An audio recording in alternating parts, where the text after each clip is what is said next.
Howdy, my name is Ian Coer, and today I'm going to be talking to you about my favorite place on earth.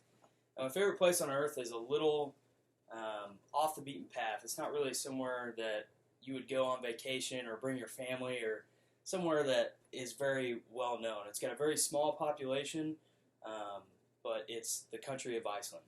Now, the country of Iceland is somewhere that I visited 2 years ago, 2 summers ago actually, when me and my friend from home were on a study abroad trip.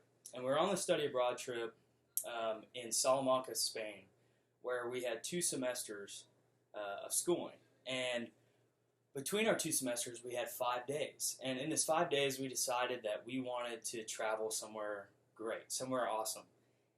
And we were looking on the European map. We're like, okay, we can go to Berlin, we can go to Rome, we can go to Paris, London, somewhere, that's going to be really fun and some place that we would really enjoy.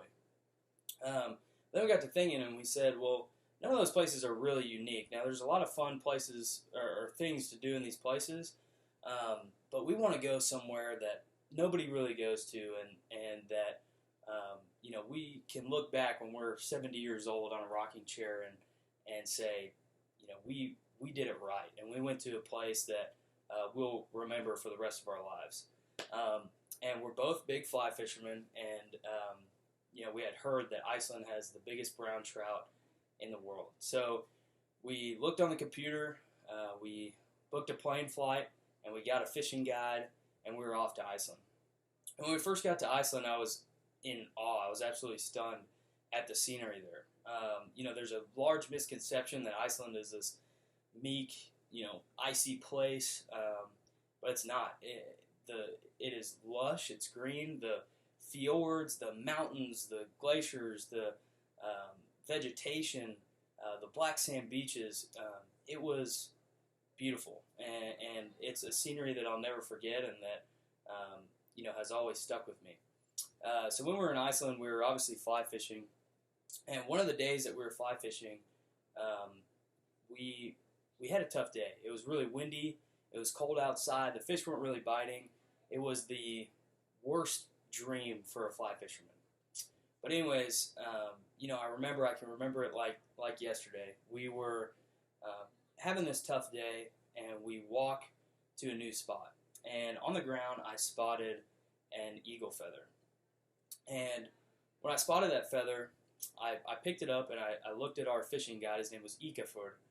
And I said, Iki, where we're from, this is a good omen. I wasn't really quite sure if it was, but I said, this is a good omen. I was trying to be positive. I said, it's going to turn our day around, and we're going to start catching fish. And so when I grabbed that feather, I put it in my ear, and 5 minutes later, my pole just goes down, and my line starts zinging, and I ended up landing the fish, and it was the biggest brown trout that I had ever seen, and the biggest one that Iki had seen in quite some time. And I remember the feeling when I landed that fish. I know it's something small like a fish, but it was one of the happiest moments of my life. I was absolutely elated.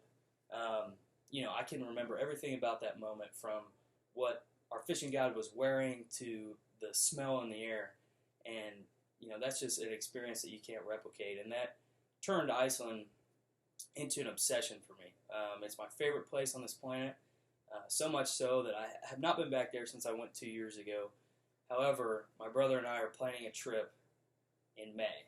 We both graduate in May, and we're heading back there, and we're going to do some salmon fishing and some trout fishing. So I'm extremely excited, and it's the most beautiful place on earth, and I hope for more people to visit it. So thank you guys.